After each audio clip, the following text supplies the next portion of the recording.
Welcome to the Champs App podcast, where we help players and parents demystify the world of minor hockey development and recruiting for both girls and boys. On today's podcast, I chat with Jamie Printz. Jamie is the head coach of the Nichols girls prep hockey team and is also a college hockey advisor and a hockey dad. We talk about Nichols, go into detail on the recruiting process, and Jamie provides advice to players and parents on how to get recruited. Jamie shared a ton of excellent information, so I hope you enjoy it. Before we get to today's amazing episode, I wanted to give you an update on Champs App. We now have over 80 college coaches with verified Champs App profiles, most of them from D1 schools, and we continue to add more coaches each week. Once you create your beautiful, free hockey resume on Champs App, you will have a personalized profile link to share with coaches and teams, or you can connect with team coaches directly within Champs App. Coaches not only learn more about you as a player, but they also get notified of your upcoming schedule, when you add videos, and where you are playing if you change teams. Just go to champs.app and click the sign up button to start or update your profile. If you want to learn more, look in the show notes for links to the list of college coaches using Champs App and videos about why and how to create your free Champs App hockey resume. I'm very excited to have on the podcast Jamie Printz, who is the head coach at the Nichols School Girls Prep, and he is also a recruiting advisor and a hockey parent. Jamie's been a coach for almost 30 years with stops at University of Southern Maine, Bridgeton Academy Prep, and the Nichols School, where he's been since 2009. In addition to being a coach, Jamie is the hockey director for the Buffalo Bisons in Buffalo, New York, and he also advises players on the women's college recruiting process and has a daughter who also plays hockey, who is also a D1 commit. So welcome to the podcast, Jamie. There's a lot in there in your intro. Yeah, thank you, Ray. Thank you. Glad to be here. Hey, so why don't we start out, just like we do all of our guests, telling us a little bit about your hockey history, how you started playing hockey, and then playing hockey at University of Southern Maine. Yeah, well, so I grew up in Maryland, so we weren't really super exposed to hockey, but my grandfather had bought season tickets to the Washington Capitals when they first started their venture in DC. And so I was exposed a little bit through that, and then it was really the 1980 Olympics that got me excited about it. So I watched the game, I watched everything that happened with the Russian game, and I looked at my parents. I was 7 at the time, and I said, I really want to do this, and I want to try it. And there weren't a lot of opportunities, and we found a program in the fall, and I started with the Bowie Bruins in Bowie, Maryland, and then have been, played up through Bantams, went to prep school at the Hill School. And because opportunities in Maryland were limited at the time. There weren't a lot of players aspiring to play at the collegiate level, and that's something that I wanted to do. So I went to the Hill School. From the Hill School, went to the University of Southern Maine, and then got into coaching right after I graduated. Got it. And what position did you play, and what kind of player were you? Oh, I was a goalie. So I played goalie. I remember telling my parents, like, I want to be Jim Craig, and the first opportunity I got to jump in the net when I first started, I fell in love with it immediately, and that's like I couldn't get enough. So I was a goalie for all of that time. Okay, and what makes a good goalie? I think what makes a good goalie is the ability to forget. I mean, obviously, you have to have a certain level of fundamentals, and you got to be able to skate. You got to have the ability to get around the crease and get in front of pucks. But I think the biggest thing that I learned was the ability to move on quickly and kind of stay present and in the moment. Gotcha. Okay. All right. We'll get more into what it takes to play at a high level of hockey in a moment. But at what was that moment that you decided, hey, I want to be a coach, and you decided to make that your career? Well, it was so. When I graduated from Southern Maine, I wanted to try to continue to play, and so it was also happened to be a lockout year for the NHL. So I tried to kick around the East Coast League a little bit. There was a lot of backlog during that time when I was trying to break in, and I kept getting bounced from team to team. And when I came home in November, after getting bounced from, I think it might have been my third team, I was home for a little bit, and Jeff Beanie from Southern Maine said, "Hey, why don't you come out and work with our goalies?" And I got started working with that, and I got a call from an agent that said, I got a spot for you. And I was like, you know what, I think I'm just going to stick it out here and do this instead. And so I kind of just fell into it. And then from there, moved up to a regular assistant the next year. Then I was the only assistant the year after that, and kept moving on from there. And do you think being a goalie helped you become a coach because you're on the ice the whole time and you see everything in front of you? I I think there were things that I missed, having been a goalie, but there was also like in terms of like being cerebral and seeing the game, I felt that I just had a different perspective than maybe a forward or a D might have. I think there are certain things that I didn't know, like how to pick a puck up off the wall, or how to do certain things, that players can do, but being able to see like where the movement patterns should be, where the puck should move, how teams are attacking. I just think I had a lot of experience sitting back in the net of being able to see that, or even in college when I wasn't playing, just being able to see the game from a different perspective than being right in the arena like a player might be. Gotcha. All right. So how did you end up at the Nichols School? So I was coaching. I was at a prep school in Maine. Bridgeton Academy was an all PG school, and we were. So we had kind of taken that program from being a traditional prep school and playing, a 30-game schedule, realizing that as an all PG school, we had to expand. Like we were a dying market at 30 games. A lot of junior hockey was exploding at the time. We kind of took this team into a full season, more of a junior-like program for PGs. And by PG you mean post grad? So they're postgraduates, yeah. So the whole team was postgraduates. They came in for 1 year and left. And so from there, like I was actually at the Northwood tournament, and ran into a person at Northwood who was friends with somebody from Nichols. They were trying to look at how to expand their program and re-energize their program. And he said, "Would you be interested in talking with them?" I said, "Sure." And I thought they just wanted to pick my brain on how we did what we did.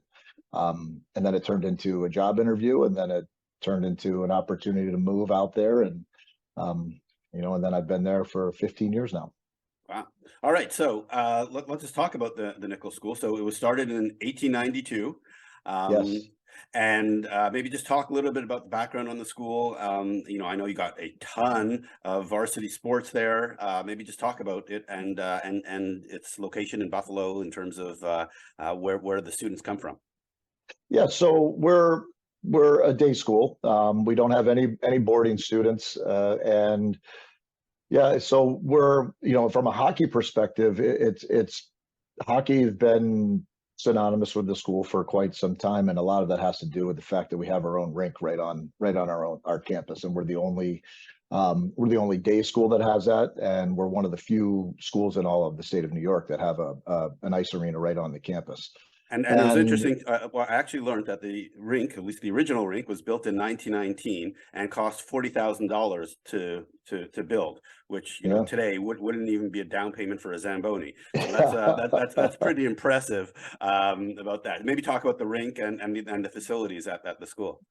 Yeah, so the facilities, I mean, the facility's been around since I want to say, I don't know the exact year, but sometime in the 60s. And we've been recently upgrading quite a bit, adding little pieces here and there. We just repainted the facility last year. We're adding new boards and glass next year, and working on different expansions. But it's the ability to have that right on campus, to have students to be able to walk across the street to go to practice. It's a huge advantage for us, and to even have ice before school, during school, after school, all of the different times, and have that as a resource. It's obviously it's a piece that attracts a lot of the higher level hockey players, and we've had a history both on the boys and the girls side of producing a lot of players that have gone on to play at the collegiate level and national teams. We have a few played in the NHL right now, and all of that. Do any of your players like billet, come from out of town or out of state? And how does that, and just being a day school, how does that affect your recruiting ability and kind of the level of players that you're able to get on the team? Yeah, so it is definitely, we've had players billet in the past. A lot of the players so I would coach the boys program for the first 11 years I was there, and a lot of the players that I would have that I would call a billet was usually a Buffalo family that had relocated, and their son would come back and play and go to Nichols and live with a grandparent or an aunt or uncle because they still have family in Buffalo. We very rarely had a player who had no tie to the community. We're doing that a little bit more on the boys' side, and we're definitely, now that we're a full season girls team, we're exploring that more on the women's side as well, and the idea that we can, we aren't set up to have 20 players from out of the area, nor do we want to be. We want to be an opportunity for players from Western New York and to be able to excel and play at a higher level beyond high school. But we are certainly on both sides having a lot of discussions about how to increase our billets and add a few more players from out of the area. Gotcha. Okay, last question about Nichols. Why are they called the Vikings? Oh, that's a great question. I don't know that I even know the answer to that. And if you ask like some of the older alums, they don't even want to refer to it. They just want to call it the Big Green. They don't refer to it as Vikings. So I'm not exactly sure where that came from and when that all started. Okay, so next time you're on, you'll have to, research Yeah, the I'll have answer to to do that. now. I've got to do some research.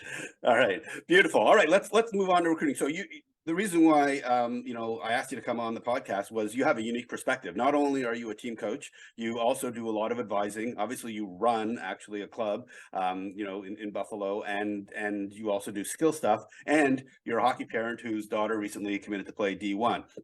So I thought you'd be a great person to understand recruiting completely end to end from every perspective. Sure. So let me start with a very simple first question. From a coach perspective, what should a player expect from their youth coach in terms of helping with their recruiting process? So that's a great question. And I think, everyone's experience is a little bit different. And I think some of that comes with who your youth coach is. If you're playing in an organization where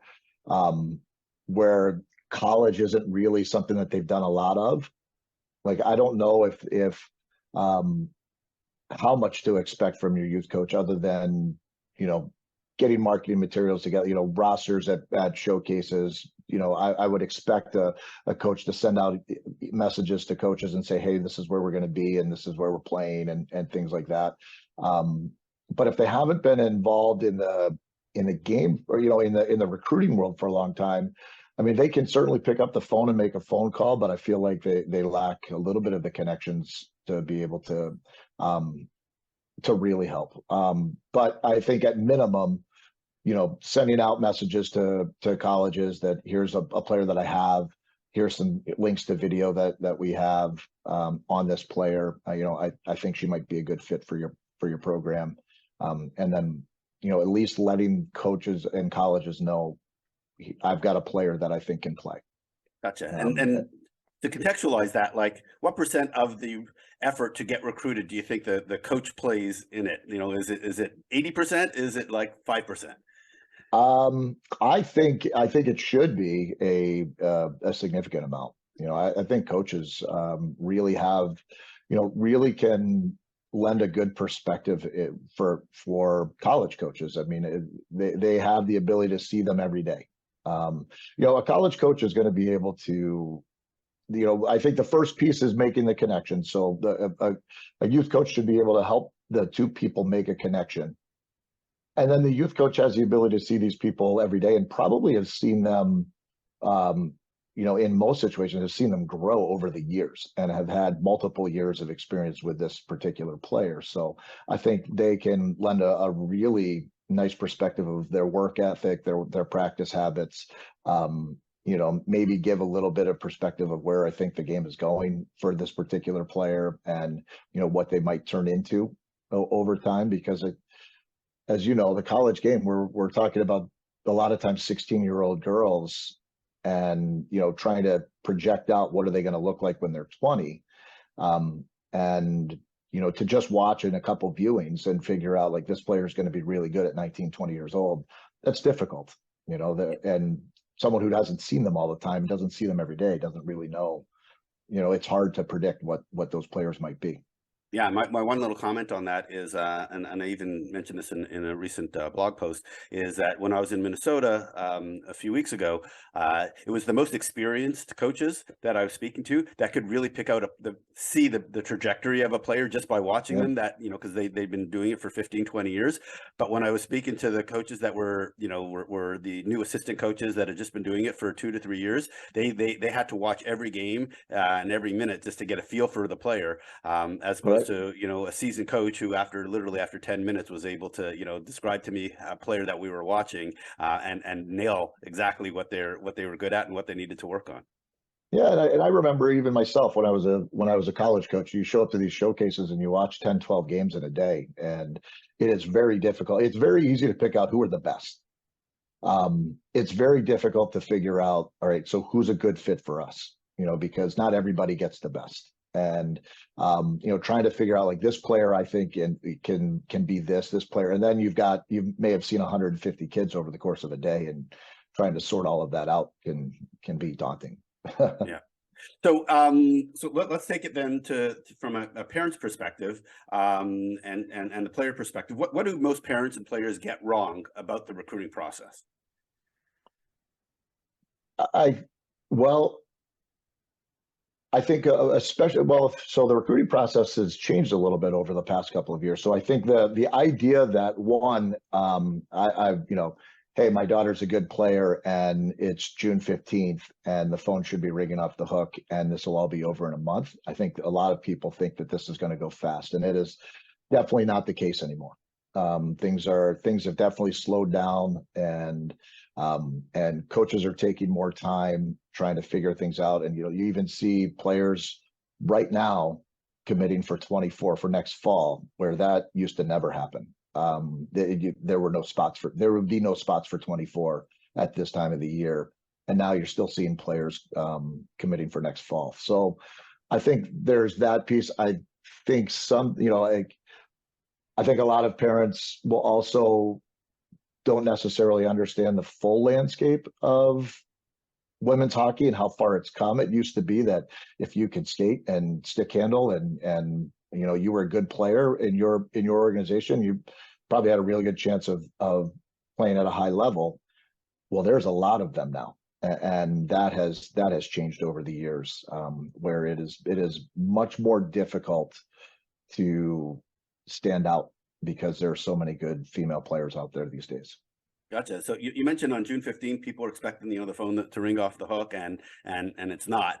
So like that goes to expectations, Yeah. and being realistic about yourself. So how does a player know how good they are, and thus which teams that they should target or that might be targeting them? That's a really good question. So, I mean, I think I personally believe like players who are, I think any player should try to shoot for whatever they're trying to achieve, and let the colleges make those decisions about you. And as long as you're putting yourself out in front of them and showing your best effort, the colleges will make their decisions. The players don't get to make that choice. So like whether I think I'm a Division I player or not, the colleges are going to decide whether I'm a Division I player. If I'm not in front of any of them, that makes it a little bit more difficult. But if I'm in front of everybody and they're watching me play and they've seen me play multiple times, like they're going to figure it out eventually. So I don't know that a player necessarily has to make that decision on their own, but I think eventually you start to get the idea like, hey, like maybe I'm not. And then you start to look at other options. So you mentioned if I'm in front of a coach enough times, they'll make the decision whether or not. So really, does the team you play for matter in being recruited?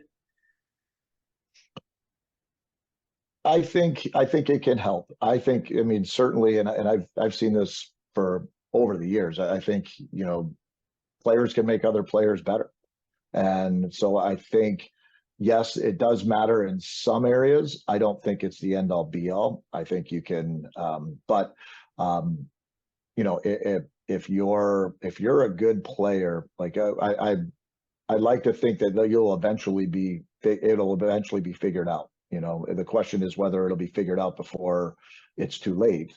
But I think also there are players that benefit from playing with certain players. And there's probably players that end up at a little bit higher level than they're probably ready for, because they've been with some pretty good players and have found their way into just looking better when during the viewings and evaluations. Yeah, my 2 cents on this one is that if you're going to put as much effort to being the best player you can be, you might as well also do the best thing that you can to be seen as much as possible, because it definitely helps. Yeah, sure, you could be a phenomenal player on a low ranked AAA team, but the probability of being seen anywhere near as much as if you're on a top 15 team, top 20 team is just not the same. And the reality is coaches just say, hey, well, I can take this player already that I know on this top 15 team, or I can look at this other player. How big of a risk do I want to take when I can get all the information that I need from player on a higher ranked team? It's just the reality of how coaches work, for better or for worse.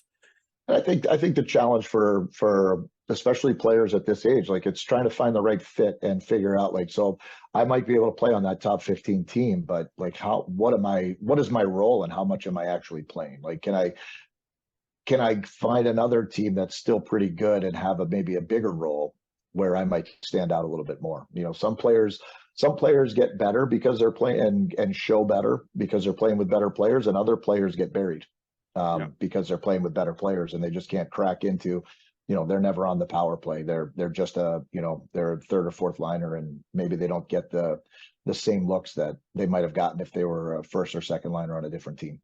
Fair enough. Absolutely true. So how many schools should a player reach out to? You kind of mentioned it earlier that, the players should, set their heights high for whatever they're really interested in. But realistically, how many schools should if they want to play D1, how many of the 44 should they reach out to? Should they reach out to all 44 teams? I think, so I think they should definitely take a look at, and have a little bit of information about the schools. Like, if there are certain things that don't fit with what you're looking for educationally or the type of school, like, if I want to go to a big school, I'm not going to go and try to reach out to a school with 2,000 students. If I don't want to play or don't want to be at a school with 60,000 students, I'll probably not reach out to those schools. I mean, yeah, it'd be great to play there. And I'm a big believer that players should cast a wide net, especially early.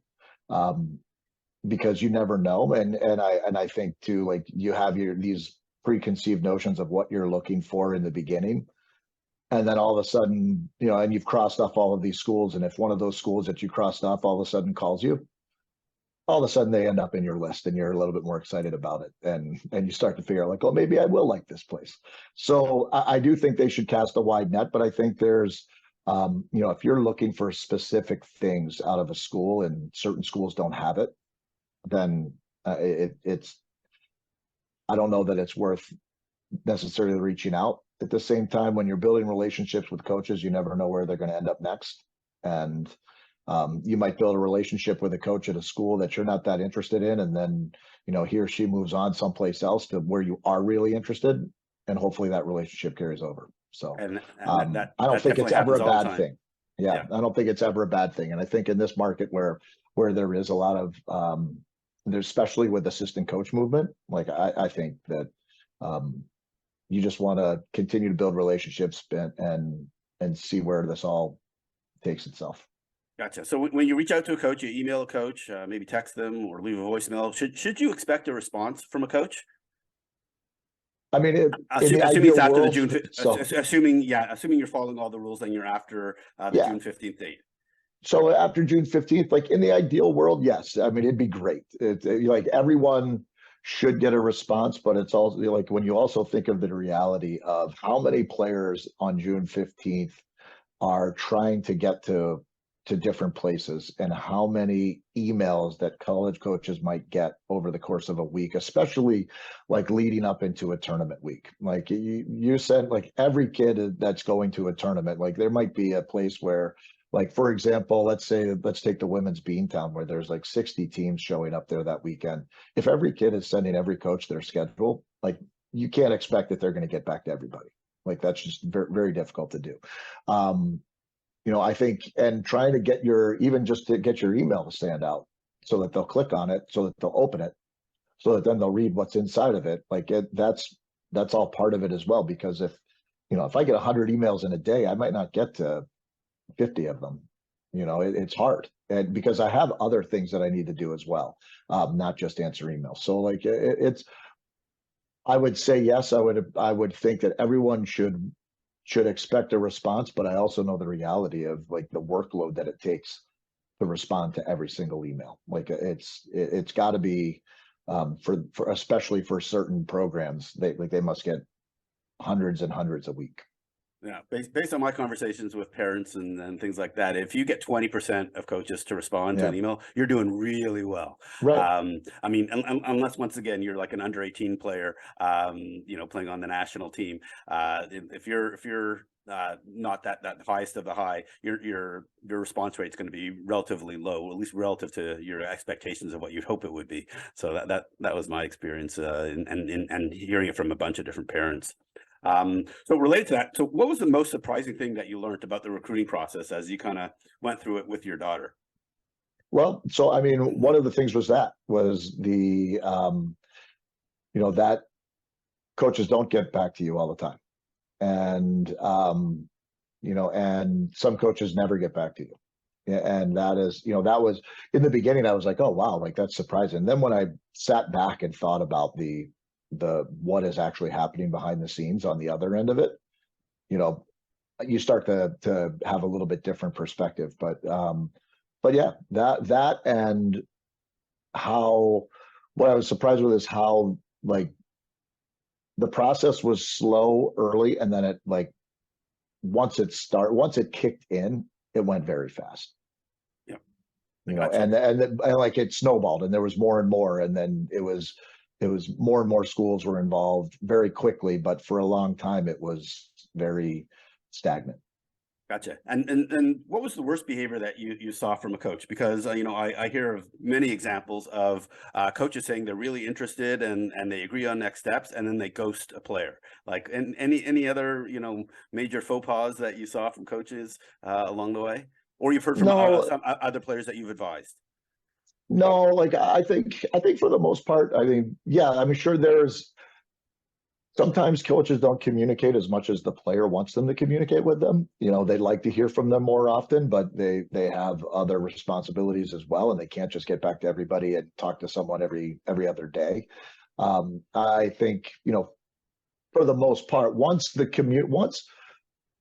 real recruiting communication starts, I think it all, everything works out. It's getting it started is the key part. But once they start to make contact, and it's sincere contact, and then usually that means they're on it, and that means they're interested, and that's all been great. It's just getting it started is always the most difficult part.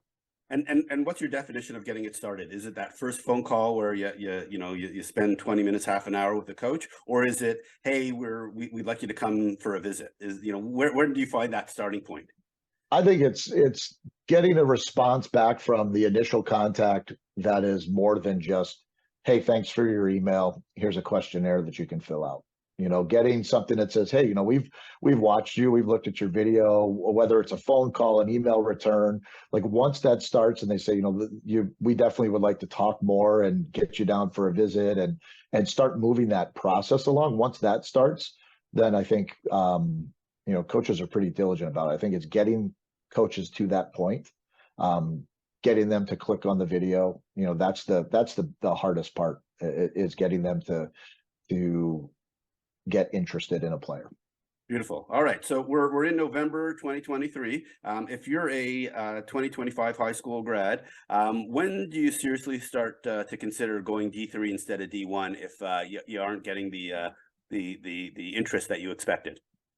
Well, that's another good question. I mean, I think every player should have that in the back of their mind when they start this whole thing, there's only so many spots, and there are a lot of really good hockey players out there right now. And it's not just US and Canada. There's more and more players coming from Europe that are moving in, and there's only 44 teams. There's only so many roster spots, and not every school is the right fit anyways. So I think keeping that in the back of your mind, and recognizing that Division III should always be something that's an option.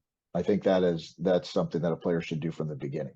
I don't think November is the time to start to panic and say like, oh, well, I'm not going to do it. But at the same time, you should be cultivating those relationships as well, and looking at different options at the Division III level, especially as we get into now that, the NESCACs are moving beyond the early application dates and things are starting to shift to the 25 class and all of that stuff. It's definitely something that all players should be considering at this point is, if I don't find what I'm looking for at Division I, what are my next options? And they should definitely be thinking about those. Gotcha. So, looking back on the experience that you went through with your daughter, what would you have done differently in the recruiting process now that you look back on it and learning from it firsthand, as opposed to just advising other players? Yeah, so it's interesting. So it's different when it's your daughter, and I happen to be the coach at the same time, and so I think coaches don't necessarily want to get emails from parents, and I was in a very unique position of trying to advocate for one of my players who also happened to share the same last name, and trying to, while I was advocating for other players as well, and when I enlisted the help of her club coach, all of a sudden responses came back a little bit quicker, and things started to move a little bit easier, because I think people are wary about what they get from a dad, even though if she wasn't my daughter, I would have said the same things, so that was that. I think it was a little bit tricky, in that regard, being able to help her without being a parent at the same time. So that was probably, if I would have enlisted his help a little bit earlier, if I was going to do anything different in the process. Gotcha. That's a good, unique insight from your situation. And just a couple more questions. So you're an advisor as well. You help players on the recruiting process. What's the number one most common area that you give advice that players aren't doing that you think that they should be doing? Film. I mean, I think if you're trying to contact a coach and you don't include a link to film, then your contact probably gets lost. I think that, and trying to teach players how to do it, because, it takes time, and even with my own players, it's, I try to help them get film together, and it takes hours to comb through and put together 3 or 4 minutes of video just to generate some interest, and then, let alone like, hey, here's a couple games with their shifts, but let me show you just a couple highlights of what this player looks like and what this player does. And then, here's some stuff where you can watch her play a full game and see whatever you want to see. So I think having that and having film is such a huge piece, because, it doesn't matter what you put in the email, the coaches want to see something. And if they don't see you play, it's hard to get them to, they've got so many other kids in the mix. It's hard to get them to take a look if they don't have video of you. Gotcha. So that's like the minimum ante that they need to just stay even with everybody else. I gotcha. All right. Last question. So if you're like a player or a parent who's graduating in 26 or 27, what advice would you give them for folks who are just starting out in the recruiting process?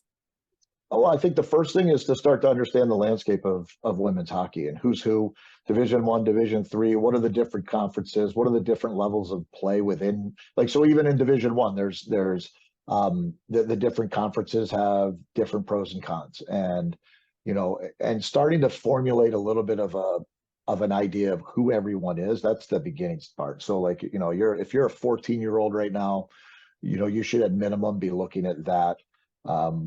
You can start to put out information to colleges, but like that's going to get shuffled way to the back burner at this point at 14 years old.